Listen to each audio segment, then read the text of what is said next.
एक आदमी जमीन पर फैला हुआ था, दर्द से कराहते हुए अपने नाखून तक जोड़कर आगे रेंग रहा था। उसके पैरों पर 10-20 नहीं बल्कि अनेक सांप के काटे हुए निशान उखरे पड़े थे। जहर उसके शरीर में आग की तरह दौड़ रहा था। त्वचा नीली पड़ चुकी थी, आंखों और नाक से खून बह रहा था और उसका चेहरा एक अजीब ठंडी मौत की परछाई बन चुका था। लेकिन इतना दर्द झेलने के बावजूद उसकी आवाज बंद नहीं हो रही थी, जैसे वो अपनी आखिरी सांस में किसी बड़ी वार्निंग को पकड़कर रखे हुए हो। तभी एक सांप तेज रफ्तार से रेंगा और उस आदमी की छाती पर बैठ गया, बिल्कुल बेझिझक, जैसे वो ही यहाँ का असली मालिक। क्या लगा तुम्हें मुझे मार दोगे तो सब खत्म हो जाएगा? नहीं, ये खेल अभी शुरू हुआ है। आज मैं धराशायी हो रहा हूँ, लेकिन कल कोई और उठकर आएगा इस खेल को आगे बढ़ाने। याद रखना, ये अंत नहीं है। चाहे जल जाए पर बल कभी नहीं जाता। तुम तो बस कुछ मिनट के मेहमान हो और ऊपर से मुझे गिरफ्तार करने का सपना देख रहे हो। बाहर इंसान, चिंता मत करो, इस खेल को कोई भी खेले, जीतूंगी तो मैं ही। अगले ही पल वो सांप उस आदमी की गर्दन के इर्द गिर्द ऐसे लिपटा जैसे मौत ने अपने हाथ बढ़ा दिए हों। पकड़ इतनी कस गई कि आदमी चीख भी नहीं पाया, सिर्फ मुंह खोला और जैसे ही मुंह खुला सांप सीधा अंदर घुस गया। उसके हाथ पैर फड़फड़ाने लगे और कुछ ही सेकंड्स में एक ठंडी खामोश दहशत भरी मौत उस पर उतर आई।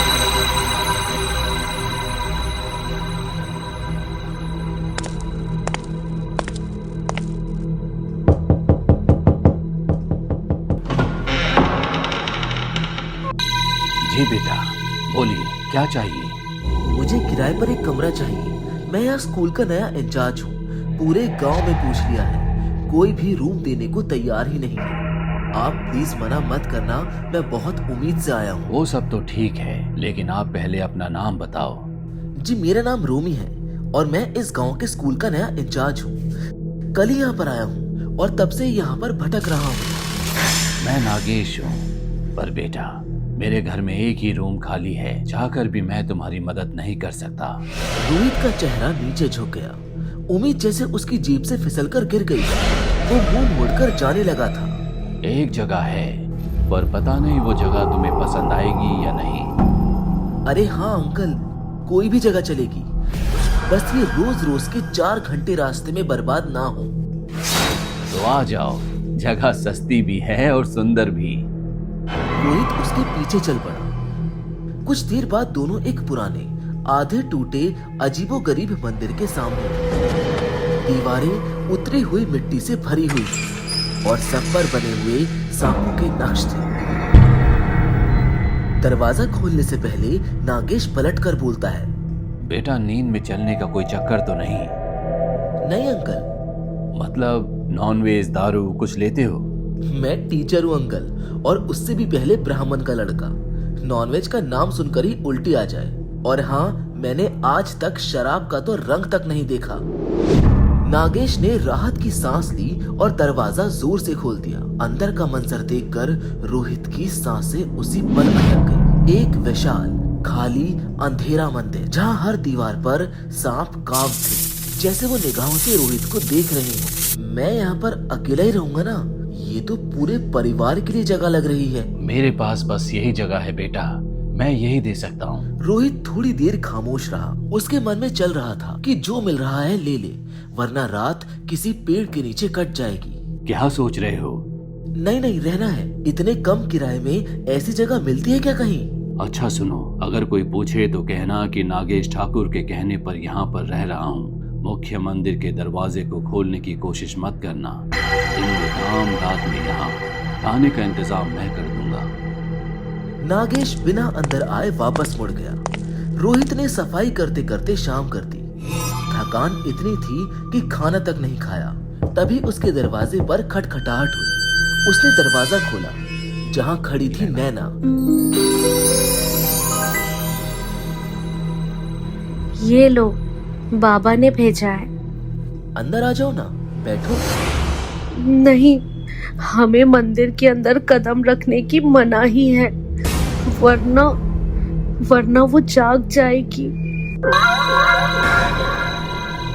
रोहित का दिल एक पल के लिए रुक गया। वो कौन? वो छोड़ो, शहर वाले नहीं समझते। अब अगले हफ्ते भर रोहित का रूटीन बस 2 चीजें थी, स्कूल और मंदिर का सन्नाटा, और बीच में नैना का रोज सुबह शाम खाना देना। दिल में हल्का हल्का लगाव भी जागने लगा था। सैटरडे को स्कूल बंद था। रोहित ने सोचा कि आज नैना से प्रॉपर बात करूंगा। शाम हुई, नैना ने दरवाजा खटखटाया, लेकिन रोहित ने दरवाजा नहीं खोला।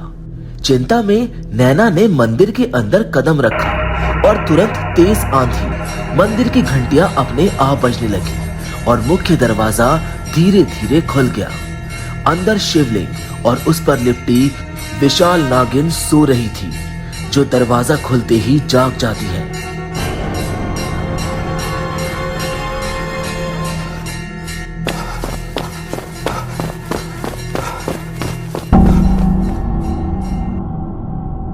तुमसे बात करनी थी, इसलिए दरवाजा नहीं खोला। सारा गांव 7 बजे सो जाता है, कोई मिलता ही नहीं है। भागो, मैंने कहा था ना, वो जाग गई है। दोनों भागकर पुजारी के कमरे में आ जाते हैं। चारों तरफ सन्नाटा था।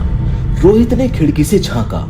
एक विशाल नाग फन फैलाए गेट पर था और उसके सामने हजारों छोटे सांप। मंदिर के दीवार पर बने सांप हिलने लगे थे, जैसे पत्थर में फंसी हुई कोई रूह जाग चुकी हो। एक बार फिर लालची मनुष्यों ने हमारे भगवान को छीनने की कोशिश की है। उन्हें इसकी सजा जान देकर चुकानी होगी। ढूंढो उन्हें। सांप दीवार की दरारों से अंदर आने लगे। रोहित को उन सांपों ने घेर लिया, पर किसी ने उसको काटा नहीं। तभी विशाल नाग गरजा। कौन है ये? इसके माथे पर तो हमारा श्राप लिखा ही नहीं। सांप उसी पल पीछे हट गए। रोहित ने पहली बार भरी सांस ली। तभी एक और आवाज मंदिर के अंदर से आई। नैना एक कलश लेकर सामने आ गई, जिसके सामने उसके जैसा ही एक दूसरा रूप था। वो इच्छाधारी नागिन थी। अगर तूने शिवलिंग पर जल चढ़ाया तो मैं 100 साल के लिए सो जाऊंगी। मत कर ये, इन इंसानों पर भरोसा मत कर। पर नैना रुकी नहीं। उसने जल चढ़ाना शुरू किया। जैसे ही पहली बूंद शिवलिंग पर लगी, सांप एक एक करके धुंध की तरह गायब होने लगे। नागिन धूल में तब्दील हो रही थी। आखिरी पल में वो बोलती है, शिवलिंग पर कुछ हुआ तो मैं लौटूंगी, याद रखना। उस रात नैना ने सब सच बताया। हमारे परिवार को देवताओं ने शिवलिंग की रक्षा दी थी। हर पीढ़ी में 2 ट्विंस जन्म लेते थे, एक नाग, एक नागिन। पर 5 पीढ़ी पहले मेरी बड़ी बहन से धोखा हुआ। उसने श्राप दिया, जो भी मंदिर में आएगा मैं उसे मार दूंगी। और नागेश मेरे पिता नहीं, हमारा असली परिवार तो कहीं और बस चुका है। और तुम? क्या तुम भी? नैना अपना असली रूप दिखाते हुए एक विशाल नागिन बनकर रोहित के इर्द गिर्द लिपट जाती है। उसकी आंखों में सालों पुराना दर्द, अकेलापन और एक दबा हुआ पश्चाताप था। पर इस बार रोहित के चेहरे पर कोई डर नहीं था। वो उसे संभालते हुए धीरे से बोला, अगर तुम्हारी बहन ने श्राप दिया था तो कोई ना कोई तो होगा ही जो उस श्राप को तोड़ सके। शायद वो मैं हूं, और शायद तुम्हारी तकदीर इतनी बुरी नहीं जितनी तुम सोचती हो। नैना का बदन हल्का सा कांप गया। उसने कभी नहीं सोचा था कि कोई इंसान उससे बिना डरे बात भी कर सकता है। स्पर्श करना तो दूर की बात थी। उसकी आंखों में से आंसू छलक गए। जहर के रंग के बीच एक इंसानी चमक। क्या तुम मुझसे नहीं डरते?